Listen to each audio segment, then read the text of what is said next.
जर्दा, खर्रा तसेच बीडी, cigarette, E हुक्का, ई सिगारेट यांच्या दुष्परिणामांची मला जाणीव आहे। म्हणून मी जन्मभर या व्यसनापासून दूर राहण्याचा संकल्प करीत आहे। माझे कार्यालय, माझे घर आणि माझा परिसर तंबाखू मुक्त राहावा, तसेच इतरांनी तंबाखूजन्य पदार्थाचा परित्याग करावा यासाठी मी प्रयत्न करेन।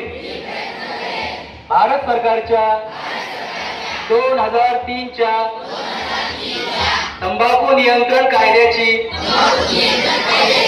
प्रभावी अंमलबजावणी व्हावी यासाठी मी सतत प्रयत्नशील राहीन। माझ्या अधिपत्याखालील व जिल्ह्यातील सर्व आरोग्य संस्था, शाळा व शासकीय कार्यालये तंबाखू मुक्त तसेच ई सिगारेट मुक्त करेन। मी माझे कार्यालय, माझे घर, माझे गाव